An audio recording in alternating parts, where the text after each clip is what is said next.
صبح کے ٹھیک 10 بجے کا وقت تھا۔ لاہور کے ایک بڑے بینک میں ایک ضعیف العمر شخص داخل ہوئے۔ ان کے جسم پر سادہ سے پرانے کپڑے تھے اور ہاتھ میں ایک پرانا سا لفافہ تھا۔ جیسے ہی وہ بزرگ بینک کے اندر آئے تو وہاں موجود سب گاہک اور بینک کے ملازم عجیب نظروں سے انہیں دیکھنے لگے۔ ان بزرگ کا نام حاجی عبدالرحمن تھا۔ حاجی صاحب آہستہ آہستہ کاؤنٹر کی طرف بڑھے جہاں گاہکوں کی مدد کے لیے ایک خاتون بیٹھی ہوئی تھی۔ اس خاتون کا نام سونیا تھا۔ حاجی عبدالرحمن نہایت نرمی سے سونیا سے مخاطب ہوئے اور بولے، بیٹی میرے اکاؤنٹ میں کچھ مسئلہ آ رہا ہے، سمجھ نہیں آ رہا کہ کیوں صحیح نہیں چل رہا۔ یہ کہہ کر انہوں نے لفافہ اور اس کی طرف بڑھایا، لیکن سونیا نے ان کے پرانے کپڑوں کو دیکھتے ہوئے تھوڑا طنزیہ انداز میں کہا، بابا جی کہیں آپ غلط بینک میں تو نہیں آ گئے؟ مجھے تو لگتا ہے کہ آپ کا اکاؤنٹ اس بینک میں نہیں ہے۔ حاجی صاحب بڑی سادگی سے بولے، بیٹی ذرا دیکھ تو لو، شاید میرا اکاؤنٹ یہیں پر ہو۔ اس پر سونیا نے لفافہ لیتے ہوئے کہا، بابا جی اس میں تھوڑا وقت لگے گا، آپ کو کچھ دیر انتظار کرنا ہوگا۔ یہ کہہ کر وہ دوسرے گاہکوں کا کام کرنے لگی اور حاجی صاحب وہیں کھڑے انتظار کرنے لگے۔ کچھ دیر بعد انہوں نے دوبارہ کہا، بیٹی اگر تم مصروف ہو تو مینیجر کو بلا دو، مجھے ان سے بھی کچھ ضروری کام ہے۔ یہ سن کر سونیا نے دل نہ چاہتے ہوئے بھی مینیجر کے کیبن کا نمبر ملایا اور فون پر اطلاع دی، سر ایک بزرگ آپ سے ملنا چاہتے ہیں، کیا میں انہیں اندر بھیج دوں؟ مینیجر نے اندر سے ہی حاجی صاحب کی طرف دیکھا۔ وہ نہایت سادہ سے کپڑوں میں نظر آ رہے تھے۔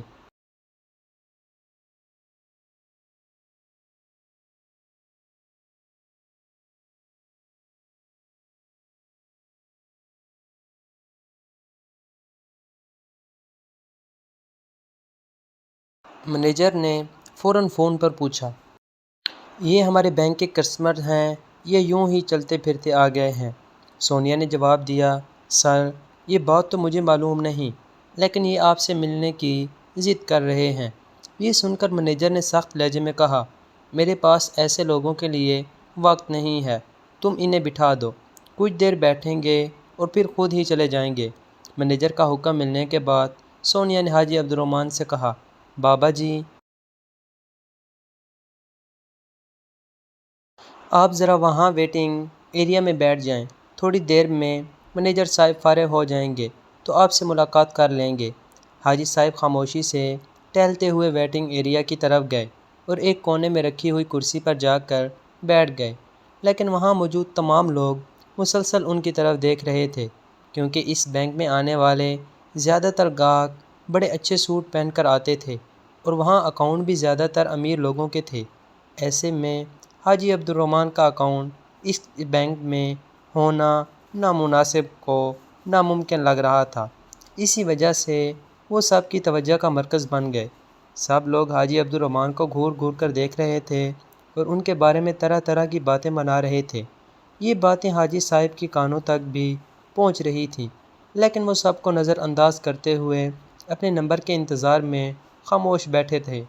ان کے دل میں یہی خیال تھا کہ کچھ دیر بعد مینیجر صاحب آئیں گے تو وہ خود ان سے بات کر لیں گے۔ اس بینک میں ایک اور ملازم کام کرتا تھا جس کا نام فہد تھا۔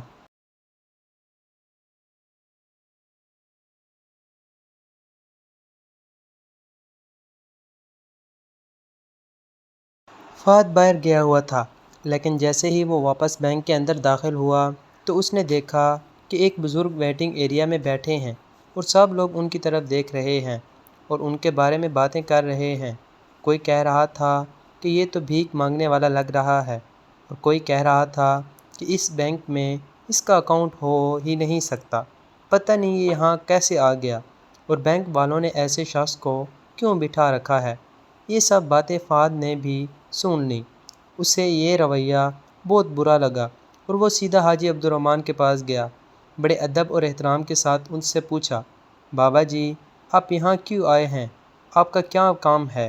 حاجی صاحب نے نرم لہجے میں کہا، بیٹے مجھے مینیجر سے ملنا ہے، ان سے کچھ ضروری بات کرنی ہے۔ یہ سن کر فہد نے کہا، ٹھیک ہے بابا جی آپ ذرا انتظار کریں، میں ابھی مینیجر سے بات کر کے آتا ہوں۔ یہ کہہ کر فہد مینیجر کے کیبن میں گیا اور انہیں اس بزرگ کے بارے میں بتایا، لیکن مینیجر پہلے ہی حاجی عبدالرحمٰن کے بارے میں جانتا تھا۔ اس نے بے پرواہی سے کہا، ہاں مجھے معلوم ہے، میں نے ہی اسے وہاں بٹھایا ہے، تھوڑی دیر بیٹھے گا اور پھر خود ہی چلا جائے گا۔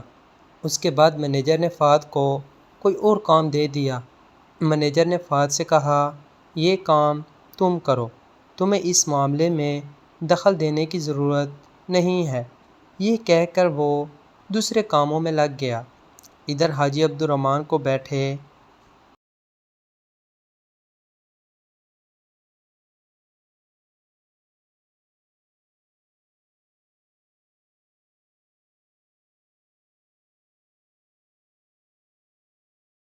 ہوئے تقریباً 1 گھنٹہ گزر چکا تھا۔ وہ صبر سے انتظار کرتے رہے، مگر اب ان سے برداشت نہ ہوا۔ وہ اٹھے اور مینیجر کے کیبن کی طرف بڑھنے لگے۔ مینیجر نے دیکھا کہ بزرگ سیدھا اس کی طرف آ رہے ہیں، تو وہ فوراً کیبن سے باہر نکلا اور ان کے سامنے آ کر بولا، ہاں بابا جی بتائیے، آپ کو کیا کام ہے؟ حاجی عبدالرحمٰن نے اپنا پرانا لفافہ آگے بڑھاتے ہوئے کہا، بیٹے اس میں میرے بینک اکاؤنٹ کی تفصیل ہے۔ میرے اکاؤنٹ سے کوئی لین دین نہیں ہو پا رہا، ذرا دیکھو اور بتاؤ کہ اس میں کیا مسئلہ ہے۔ یہ سن کر مینیجر کچھ لمحے سوچتا رہا، پھر طنزیہ لہجے میں بولا، بابا جی جب اکاؤنٹ میں پیسے نہیں ہوتے تو یہی حال ہوتا ہے۔ میرے خیال میں آپ نے کافی عرصے سے اپنے اکاؤنٹ میں رقم جمع نہیں کروائی ہوگی، اسی وجہ سے آپ کے لین دین روک دیے گئے ہیں۔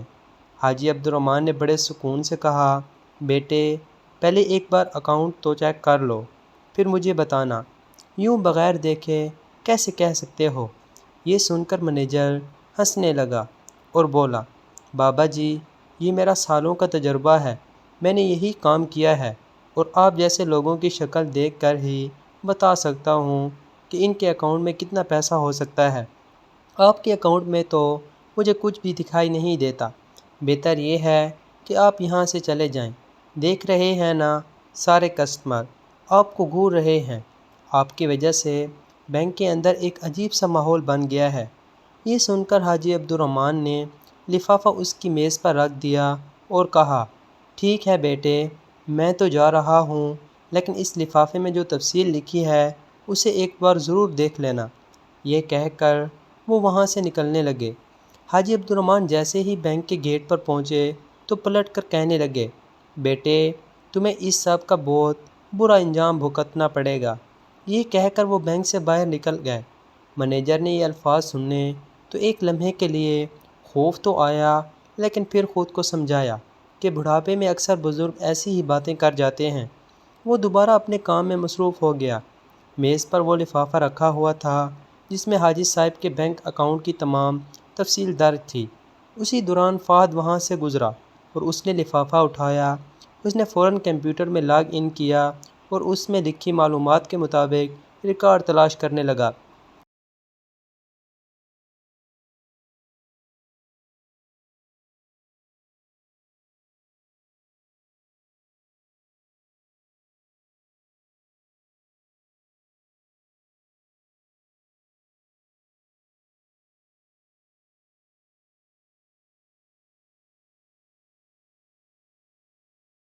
جب پرانے ریکارڈ ڈھنکالے گئے تو یہ دیکھ کر وہ ششدر رہ گیا کہ یہ بزرگ دراصل اس بینک کے بڑے شیئر ہولڈرز میں سے ایک ہیں اور ان کے پاس اس بینک کے 7% شیئرز ہیں۔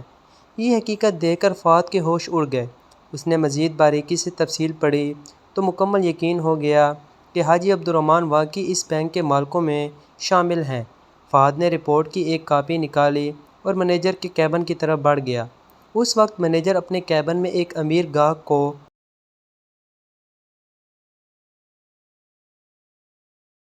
مختلف اسکیموں کے بارے میں بتا رہا تھا۔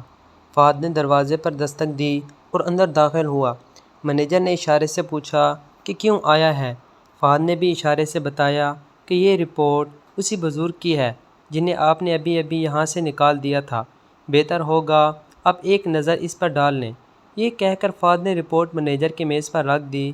منیجر نے اپنے کلائنٹ سے معذرت کرتے ہوئے کہا، دیکھو بھائی، ہمارے پاس ایسے ویسے لوگوں کے لیے وقت نہیں ہے۔ اس پر فہد مودبانہ لہجے میں بولا، سر، اگر آپ اس کو ایک بار دیکھ لیں تو بہتر ہوگا۔ لیکن منیجر نے رپورٹ کو ایک طرف سرکاتے ہوئے کہا، مجھے یہ دیکھنے کی کوئی ضرورت نہیں ہے، مجھے ایسے کسٹمرز میں کوئی دلچسپی نہیں۔ یہ کہہ کر اس نے رپورٹ واپس فہد کی طرف بڑھا دی۔ فہد نے رپورٹ اٹھائی اور خاموشی سے اپنے کام میں لگ گیا۔ بینک کا ماحول دوبارہ پرسکون ہو گیا اور سب اپنے اپنے کام میں مصروف ہو گئے۔ وقت گزرتا گیا اور شام ہو گئی۔ اگلے دن ٹھیک اسی وقت پر حاجی عبدالرحمن آئے تھے۔ وہ دوبارہ بینک میں داخل ہوئے، مگر اس بار ان کے ساتھ ایک سوٹ پہنے ہوئے شخص بھی تھا، جس کے ہاتھ میں ایک بڑا سا بریف کیس تھا۔ ان دونوں کی آمد نے سب کی توجہ اپنی طرف کھینچ لی۔ حاجی صاحب نے منیجر کو اشارہ کیا کہ وہ ان کے پاس آئے۔ منیجر خوف زدہ اپنے کیبن سے نکل کر حاجی عبدالرحمن کے سامنے کھڑا ہو گیا۔ حاجی صاحب نے سخت لہجے میں کہا، منیجر صاحب، میں نے کل ہی کہا تھا کہ تمہیں اس رویے کا بہت برا انجام بھگتنا پڑے گا۔ جو کچھ تم نے میرے ساتھ کیا وہ ناقابل برداشت تھا۔ اب تم اپنی سزا کے لیے تیار ہو جاؤ۔ یہ سن کر منیجر گھبرا تو گیا، لیکن دل ہی دل میں سوچنے لگا کہ یہ بزرگ آخر مجھے کیا سزا دے سکتے ہیں، وہ میرے ساتھ کر ہی کیا سکتے ہیں۔ اسی لمحے حاجی عبدالرحمن نے دو ٹوک الفاظ میں کہا، تمہیں منیجر کی کرسی سے ہٹایا جا رہا ہے اور تمہاری جگہ اس بینک کے محنتی ملازم فہد کو منیجر بنایا جا رہا ہے۔ تمہیں اب فیلڈ ورک دیکھنا ہوگا۔ یہ سنتے ہی منیجر کے ہوش اڑ گئے۔ وہ احتجاج کرتے ہوئے بولا، آپ کون ہوتے ہیں مجھے ہٹانے والے؟ تو حاجی عبدالرحمن نے جلالی لہجے میں کہا، مجھے اس بینک کا مالک ہی سمجھ لو، کیونکہ اس بینک کے 7% شیئر میرے پاس ہیں۔ اگر چاہوں تو تمہیں برطرف کر سکتا ہوں اور کسی اور کو تمہاری جگہ بٹھا سکتا ہوں۔ یہ سن کر بینک کے تمام ملازمین اور وہ تمام ورکرز جو کل بھی موجود تھے اور آج بھی آئے تھے، حیرت سے حاجی عبدالرحمن کو دیکھنے لگے۔ اسی دوران وہ شخص جو حاجی صاحب کے ساتھ آیا تھا اپنا بریف کیس کھولتا ہے اور اس میں سے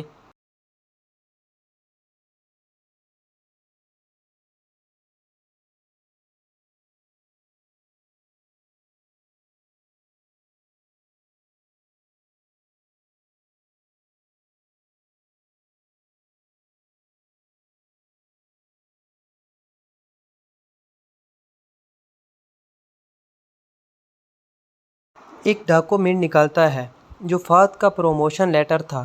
اسی لیٹر کے مطابق فہد کو بینک کا نیا منیجر مقرر کر دیا گیا تھا۔ پھر وہ دوسرا خط نکالتا ہے اور پرانے منیجر کو تھما دیتا ہے، جس میں لکھا ہوتا ہے کہ اگر تمہیں فیلڈ میں کام کرنا ہے تو کر لو، لیکن منیجر بن کر اب اس بینک میں نہیں رہ سکتے۔ یہ سنتے ہی پرانے منیجر کے پسینے چھوٹنے لگے۔ وہ اپنی کل کی گئی بدتمیزی پر حاجی عبدالرحمن سے معافی مانگنے لگا، لیکن حاجی صاحب نے سخت لہجے میں کہا، معافی کس بات کی؟ میں کیوں تمہیں معاف کروں؟ تم نے جو میرے ساتھ رویہ اختیار کیا وہ ہمارے بینک کی پالیسی کے خلاف ہے۔ کیا تم نے کبھی یہ پالیسی پڑھی بھی ہے؟ یہاں غریب اور امیر میں کوئی فرق نہیں رکھا جائے گا، سب کو برابر سمجھا جائے گا۔ اصل میں اس بینک کی بنیاد حاجی عبدالرحمن نے ہی رکھی تھی اور شروع دن سے ہی یہ اعلان کر دیا تھا کہ یہاں کسی کو حقیر نہیں سمجھا جائے گا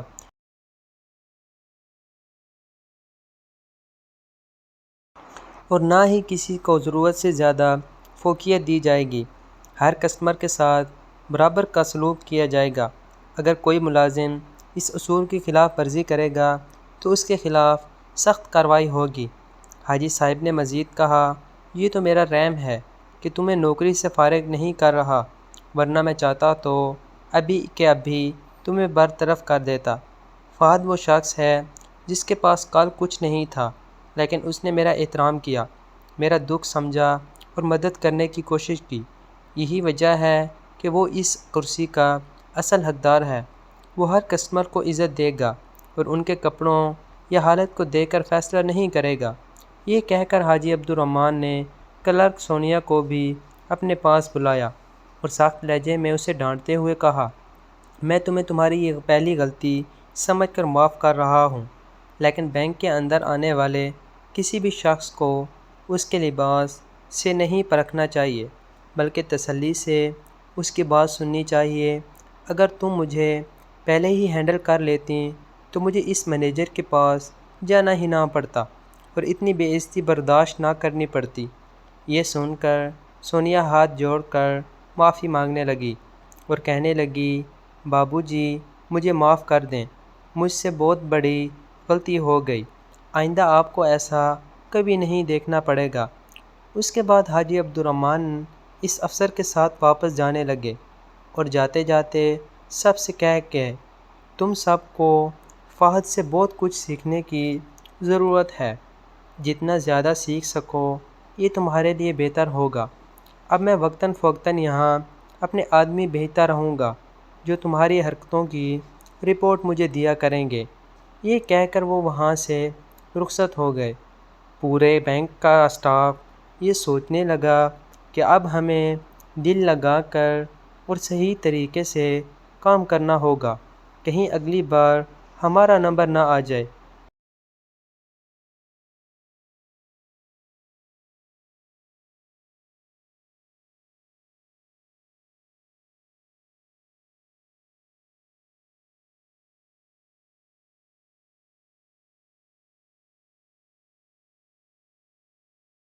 یہ سوچ کر پورا بینک سدھر گیا اور سب لوگ ایمانداری اور عزت کے ساتھ اپنے کام کرنے لگے۔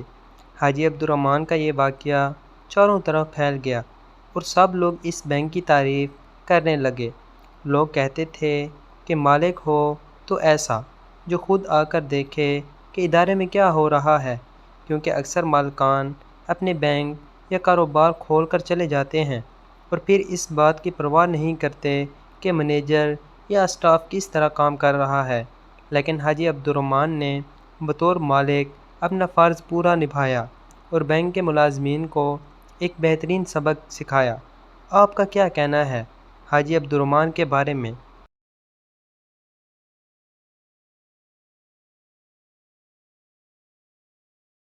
آپ کیا رائے رکھتے ہیں؟ فہد کے بارے میں آپ کی کیا رائے ہے؟ کمنٹ میں ضرور بتائیے۔ اگر کہانی آپ کو پسند آئی ہو تو ہمارے یوٹیوب چینل کو سبسکرائب کریں اور ویڈیو کو لائک بھی کریں۔ ملتے ہیں ایک نئی اور دلچسپ کہانی کے ساتھ، تب تک کے لیے اللہ حافظ۔